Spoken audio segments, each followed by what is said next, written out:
sin of self-love possesseth all mine eye, and all my soul, and all my every part.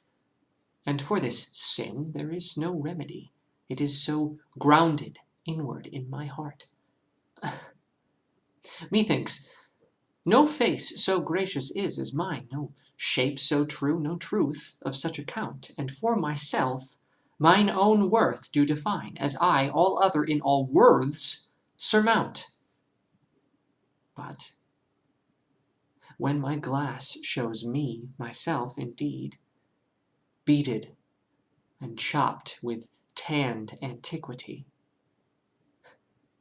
mine own self-love quite contrary I read, self so self-loving were iniquity. 'Tis thee, myself, that for myself I praise, painting my age with beauty of thy days. That's a bait and switch and a half. That was Sonnet 61? 2. Sonnet 62. Very, I didn't quite know what to make of this one at first. Sin is a big word in this sonnet, and it's funny because, you know, I don't consider myself a religious person, but, you know, I have some familiarity with the 7 deadly sins, and the worst sin is pride. And it is something that, you know, this concept, that's kind of what he's harping on in this sonnet, is that, you know, the idea that self-love, that narcissism, I mean, narcissism is a term,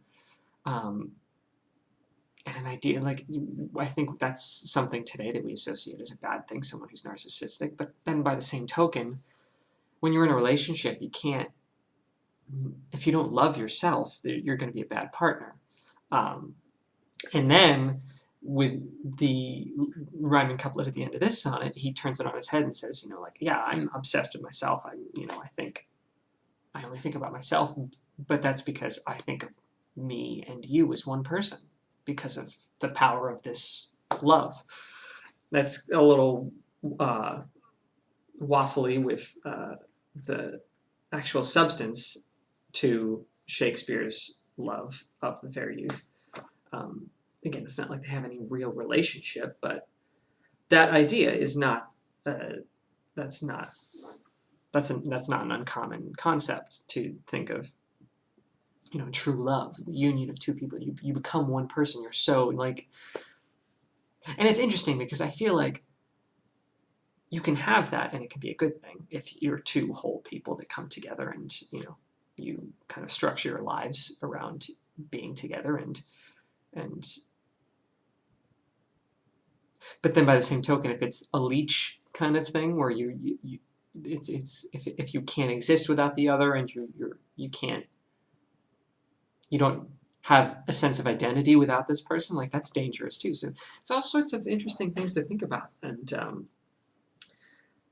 but on the whole, I thought, I mean, the writing in this song is kind of, it's a mouthful. That first line gave me so much trouble. Sin of self-love possesseth all mine eye, is like, ugh. And lots of I puns, I and I. And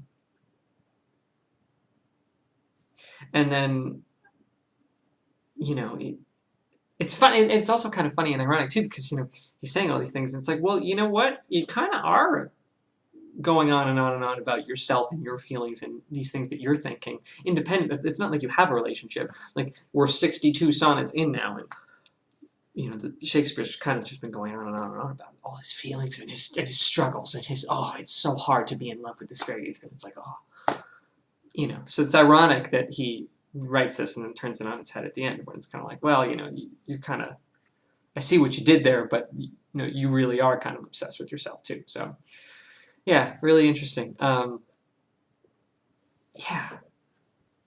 it is kind of funny that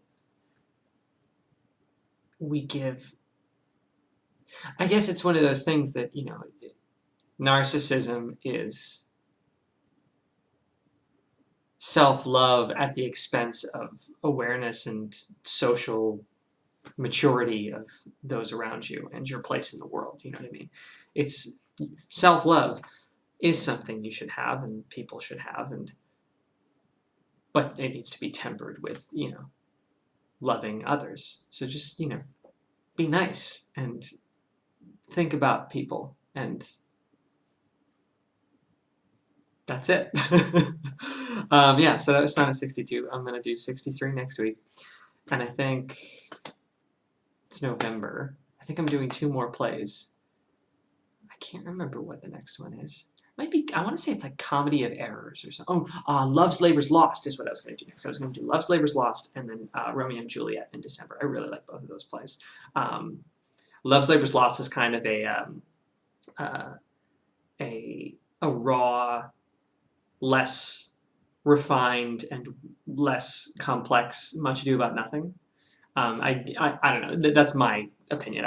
I feel like you can see lots of echoes of Love's Labour's Lost in Much Ado About Nothing, but just with better and more fleshed out characters. But there's some hilarious,